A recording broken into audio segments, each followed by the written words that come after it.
శ్రీ వేదవ్యాస మహర్షి రచించిన శ్రీ పద్మపురాణం యొక్క ఉత్తరఖండమునందలి శ్రీమద్భాగవత మహాత్మ్యమునందు మొదటి అధ్యాయము. దేవర్షి నారదుడు భక్తిదేవిని కలియుట. సచ్చిదానంద స్వరూపుడు, ఈ విశాల విశ్వం యొక్క సృష్టి స్థితి సంహారములకు కారణమైనవాడు, ఆధ్యాత్మికము, ఆధిదైవికము, ఆధిభౌతికము అనడు మూడు విధములకు దుఃఖములను నశింపచేయువాడు అగు శ్రీకృష్ణ భగవానునకు మేము నమస్కరించదము.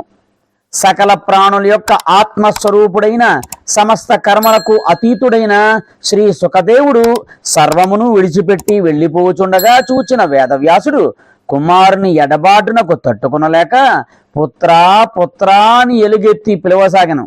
అంతటా సుకుని ఆత్మరూపములేయగు వృక్షములు అతనికి బదులుగా ప్రతిధ్వనించుచుండెను.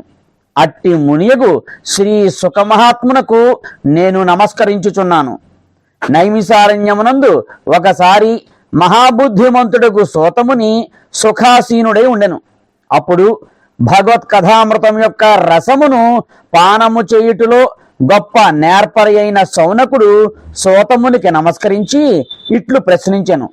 సౌనకుడు అడిగాను, సోతముని, అజ్ఞానాంధకారమును నశింపచేయుటకు కోటి సూర్య ప్రభలతో సమానమైనది నీ జ్ఞానము.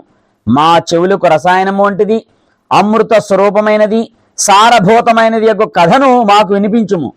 భక్తి జ్ఞాన వైరాగ్యముల వలన లభించిన వివేకము ఎట్లు వృద్ధి చెందును?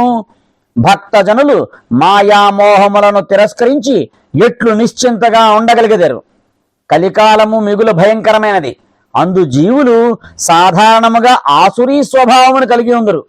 అనేక విధములకు బాధలకు గురి అయి అలమటించుచుందురు. అట్టి జీవులను పరిశుద్ధులను చేయుటకు సర్వశ్రేష్టమైన ఉపాయమేమి కలదు? అన్నిటికంటే మిగుల శ్రేయోదాయకమైనది, పవిత్రమునరించు వాటిలోకెల్లా పవిత్రమైనది, ఈ కాలమునందు శ్రీకృష్ణ భగవానుని పొందుటకు తోడ్పడినట్టుది అగు ఒక శాశ్వతమైన సాధనమును మాకు ఉపదేశించము. చింతామణి కేవలము లౌకిక సుఖములను ఇవ్వగలదు. కల్పవృక్షము అత్యధికమైన స్వర్గ సంపదలను అందించగలదు. కానీ గురుదేవులు మాత్రము ప్రసన్నులై యోగులకు కూడా దుర్లభమైన పరబ్రహ్మ పరమాత్మ యొక్క నిత్య వైకుంఠధామమును ప్రసాదించెదరు. సోతముని ఇట్లు పలికెను, సౌనక మహర్షి, నీ హృదయమునందు భగవద్భక్తి నిండి ఉన్నది. కావున నేను బాగుగా యోచించి మీకు జనన మరణ రూపముకు సంసార భయమును పారద్రోలునట్టి సకల సిద్ధాంతముల సారమును వినిపించదను. భక్తి ప్రవాహమును వేగవంతమునర్చునట్టిది, పరమాత్ముడైన శ్రీకృష్ణుని ప్రసన్నుని చేసుకున్నట్టుకు ప్రధాన కారణమైనట్టుది ముఖ్య సాధనమును మీకు తెలిపెదను. దానిని మీరు సావధానముగా వినుడు. కాలము సర్పము వంటిది. దాని నోటికి ఆహారమయ్యదమను భయముతో కలియుగమునందల జీవులు అలమటించెదరు. అట్టి వారల భయమును నశింపచేయుట కొరకే శ్రీమద్భాగవత శాస్త్రమును శ్రీ సుఖమహర్షి ప్రవచించెను. మనస్సును పవిత్రమనర్చుటకు భాగవతమును మించిన సాధనము వేరేదీనూ లేదు. ఇట్టి శాస్త్రము మానవులకు జన్మ జన్మాంతర పుణ్యఫలము వలననే లభించెను. సుఖమహర్షి పరీక్షన్ మహారాజునకు ఈ కథను వినిపించుటకు గాను సభాస్థలియందు ఆసీనుడై ఉండెను. అప్పుడు అచటికి దేవతలు అమృత కలశమును తీసుకుని వచ్చిరి. దేవతలు తమ కార్యములను సాధించుకొనుట యందు మిక్కిలి నేర్పరులు. వారందరూ శ్రీ సుకునకు నమస్కరించి, అయ్యా, తమరు ఈ అమృత కలశమును స్వీకరించి దీనికి బదులుగా మాకు శ్రీ భాగవత కథామృతమును అనుగ్రహింపుడని ప్రార్థించిరి. ఈ విధముగా పరస్పరము మార్చుకుని పిమ్మట పరీక్షన్ మహారాజు అమృతమును తాగునుగాక, మేమందరము శ్రీమద్భాగవతామృతమును పానము చేసేదముగాక అని దేవతలు అర్థించిరి. ఈ లోకమునందు గాజుతునక ఎక్కడా, అమూల్యమైన మణి ఎక్కడ, అట్లే అమృతం ఎక్కడా, భాగవత కథామృతం ఎక్కడ, వీటి మధ్యన పొంతన ఏది అని ఈ విధముగా తలపోసిన సుఖమహర్షి దేవతలను పరిహసించెను. ఆ దేవతలు భక్తి శూన్యులు అని గ్రహించి వారికి కథామృతమును ఆయన అనుగ్రహించలేదు. కావున శ్రీమద్భాగవత కథామృతము దేవతలకు కూడా దుర్లభమాయను. పూర్వకాలమునందు శ్రీమద్భాగవతమును వినుటచే పరీక్షన్ మహారాజునకు ముక్తి లభించెను. దీనిని చూచిన బ్రహ్మదేవునకు కూడా మిక్కిలి ఆశ్చర్యము కలిగెను. అప్పుడు ఆయన తన సత్యలోకమునందు ఒక త్రాసును వేలాడగట్టి దాని యందు ఒకవైపు సమస్త సాధనములను మరొక వైపు శ్రీమద్భాగవతమును ఉంచి తూచెను. త్రాసునందు ఒకవైపు ఉంచబడిన సమస్త సాధనములు తేలికై పైకి లేచెను. కాని తన మహాత్మ్యము వలన భాగవతము అన్నింటికంటే గురుతరమై బరువుగా ఉండెను. దీనిని చూచిన ఋషులందరకు మీదు మిక్కిలి అబ్బురము కలిగెను. అప్పుడు వారందరూ కలియుగమునందు భాగవత శాస్త్రము సాక్షాత్తు భగవంతుని స్వరూపమని తెలుసుకొనిది. ఇట్టి శాస్త్రమును చదువుట వలన వినుట వలన తత్ఫలితముగా అప్పటికప్పుడే మోక్షము లభించగలదని నిశ్చయించిరి. సప్తాహ విధానముగా 7 దినములు దీనిని వినిన యెడల అది నిశ్చయముగా ముక్తిని ప్రసాదించును. పూర్వము దయామూర్తులకు సనకాది ఋషులు దేవర్షియగు నారదునకు ఈ భాగవత శాస్త్రమును వినిపించిరి.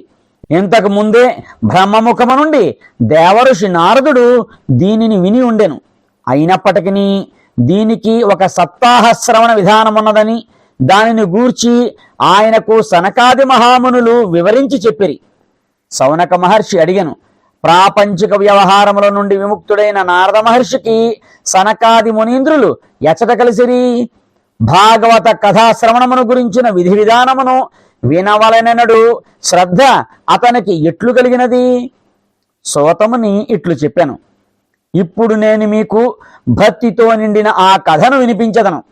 శ్రీ సుఖదేవులు నన్ను తన ప్రధాన శిష్యునిగా చేసుకుని దీనిని నాకు ఏకాంతమునందు వినిపించను. సనక సనందాది 4 ఋషులు నిర్మలమైన వారు. ఒక దినము వారు సత్సంగము కొరకై విశాలాపురము అనగా బదరీనారాయణ క్షేత్రమునకు విచ్చేసిరి. అచట వారు నారదుని చూసిరి. సనకాదిమునులు పలికిరి, మహర్షి, మీరెందులకు దీనముఖముతో ఉన్నారు? మీరేల చింతాక్రాంతులై ఉన్నారు? ఇప్పుడు మీరు ఎచట నుండి వచ్చుచున్నారు?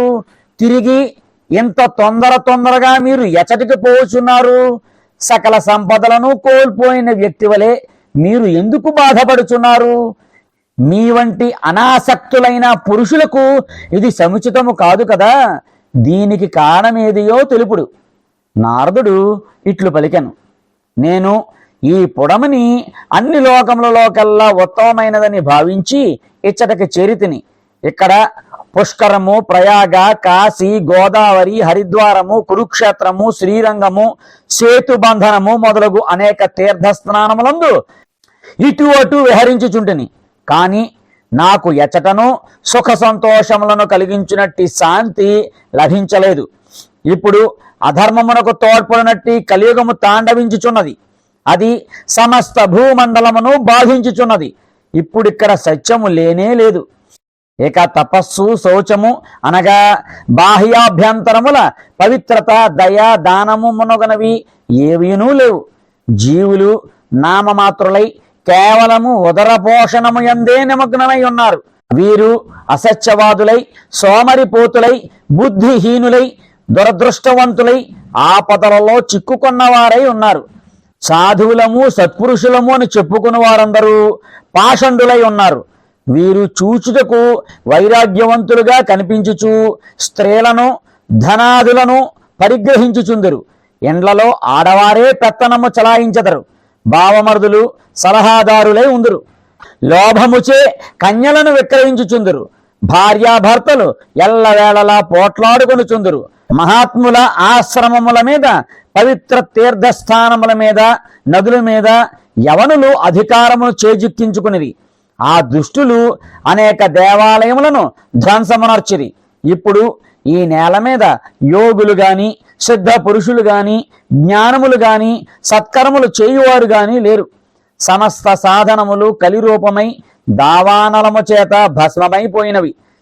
ఈ కలియుగమునందు జన్మించిన వారిలో పెక్కుమంది విపణి వీధుల యందు అన్నమును అమ్ముకొనుచున్నారు. బ్రాహ్మణులు ధనమును తీసుకుని వేదములను విక్రయించుకొనుచున్నారు.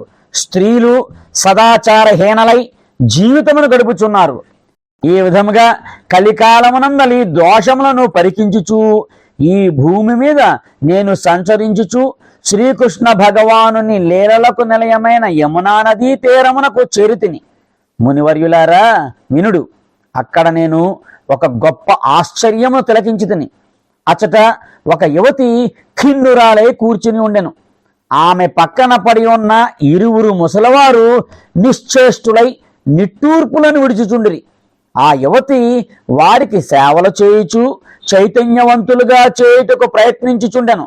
వారి ఎదుట కూర్చొని ఉన్న ఆమె అప్పుడప్పుడు ఏడ్చుచుండెను. ఆ యువతి తనను రక్షించడి పరమాత్మని కొరకై దశ దిశలయందు వెతుకుచుండెను. ఆమెకు 4 వైపులా 100 కొలది స్త్రీలు నిలబడి వింజామరలు వీచుచు ఆమెను పదే పదే ఓదార్చుచుండిరి. కొంత దూరం నుండి ఈ విషయమును గమనించిన నేను కుతూహలముతో ఆమె దగ్గరకు వెళ్ళితిని. నన్ను చూచి ఆమె నిలబడెను. మిక్కిలి కలత నొందినదై ఆమె నాతో ఇట్లు చెప్పసాగాను. యువతి ఇట్లనెను, మహాత్మా, ఒక్క నిమిషము మీరిచ్చట నిలువుడు, నా బాధను తొలగింపుడు. తమరి దర్శనము లోకమునందలి సమస్త పాపములను పూర్తిగా పటాపంచలు చేయును. తమ వాక్కులచే నా దుఃఖము కొంత శాంతించును. తాము చేసుకునిన పుణ్యఫలము వల్లనే తమ వంటి వారి దర్శనము లభించును. నారద మహర్షి ఇట్లు పలికెను, దేవి, నీవెవరవు? ఈ ఇరువురు పురుషులు నీకేమగుదురు? నీ చుట్టూ చేరిన కమలలోచనలైన ఈ స్త్రీలెవరు? నీ దుఃఖమునకు గల కారణమును వివరముగా మాకు తెలుపము. యువతి ఇట్లు పలికెను, మహర్షి, నా పేరు భక్తి. వీరు ఇరువురు నా కుమారులు. జ్ఞానము వైరాగ్యము అని వీరికి పేర్లు. కాల ప్రభావం వలన వీరి అంగములు శిథిలమయ్యను. గంగామున్నగు నదులే ఈ దేవతా స్త్రీలు. వీరందరూ నన్ను సేవించుటకై వచ్చిరి. ఈ విధముగా సాక్షాత్తు దేవతల చేత సేవించబడుతూ కూడా నాకు సుఖశాంతులు కరువైనవి. తపోధన, ఇప్పుడు శ్రద్ధగా నా వృత్తాంతమును వినుము. నా కథ మిగుల విస్తారమైనది. అయినప్పటికీ దానిని విని తమరు నాకు శాంతిని అనుగ్రహింపుడు. నేను ద్రవిడ దేశమునందు జన్మించి తిని, కర్ణాటకమునందు పెరిగి తిని, మహారాష్ట్రలో అక్కడక్కడ సత్కరించబడి తిని. కానీ గుజరాతునందు ఈ ముసలతనం వచ్చి నన్ను చుట్టుకొనెను. అక్కడ భయంకరమైన కలియుగ ప్రభావము చేత పాషండులు నాకు అంగభంగము చేసిరి. చాలా కాలము వరకు ఇట్టి స్థితియే కొనసాగుచుండెను. అందువలన నేను నా కుమారులతో పాటు దుర్బలత్వము పొంది తేజో విహీనురాలనైతని. అనంతరము నేను బృందావనము చేరితిని. నాటి నుండి మరలా నేను పరమసుందరిని, మంచి రూపవతిని, నవయువతిని అయితిని. కాని నా ముందు పడి ఉన్న నా కుమారులిరువురు అలసి సొలసి దుఃఖించుచున్నారు.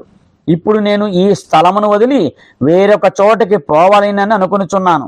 వీరు ఇరువురు ముసలవారైనారు. ఈ దుఃఖముతో నేను విలవలలాడుచున్నాను. నేను తరుణిని ఎందుకైతిని? ఈ కుమారులు వృద్ధులు ఎందుకైనారు? ఇది విపరీతము కదా. మేము ముగ్గురము కలిసే ఉందుము. నిజమునకు తల్లి వృద్ధావస్థను పొందుట సహజమైనదే. కానీ ఆమె కుమారులు యవ్వన దశలో ఉండాలి కదా. ఇందుకు విరుద్ధముగా ఈ వైపరీత్యం ఇందులకో బోధపడటలేదు. ఇందులకు నేను ఆశ్చర్యచకితురాలనైతిని. ఈ వింతను గూర్చి నాలో నేను దుఃఖించుచుంటిని. మీరు మిక్కిలి బుద్ధిమంతులు, యోగ నిధులు. దీనికి కారణం ఏమై ఉండవచ్చునో తెలుపుడు. నారద మహర్షి ఇట్లనెను, సాధ్వి, నేను నా జ్ఞాన దృష్టి చేత నీ దుఃఖమునకంతటికీ గల కారణమును కనిపెట్టదను. నీవు కలత చెందవలదు. శ్రీహరి నీకు మేలును చేకూర్చును. సూతుడు పలికెను, మునిశ్రేష్ఠుడైన నారదుడు ఒక్క క్షణములోనే ఆమె దుఃఖమునకు కారణమును కనుగొని ఇట్లు చెప్పాను. నారదుడు ఇట్లనెను, దేవి, సావధానముగా వినుము. ఇది కలియుగము, అతి భయంకరమైనది. అందువలననే ప్రస్తుతము సదాచారము, యోగ మార్గము, తపస్సు మొదలగున్నవన్నీ లోపించినవి. జనులు మూర్ఖులై, వంచకులై, దుష్కర్మలందు ఆసక్తులై పాపాల రాయుళ్ళులాగా మారుచున్నారు. ప్రపంచంలో ఎక్కడ చూచినను సత్పురుషులు దుఃఖముతో బాధపడుచున్నారు. దుష్టులు సుఖమును అనుభవించుచున్నారు. అట్టి సమయమునందు మిగుల ధైర్యమును వహించిన బుద్ధిమంతులకు వారలే గొప్ప జ్ఞానులు, పండితులు అగుదురు. ఈ భూమి క్రమక్రమముగా ప్రతి సంవత్సరము శేషునకు మోయభారమగుచున్నది. ఇప్పుడిది తాకుటికే కాదు సుమా, చూడసఖ్యము కాకున్నది.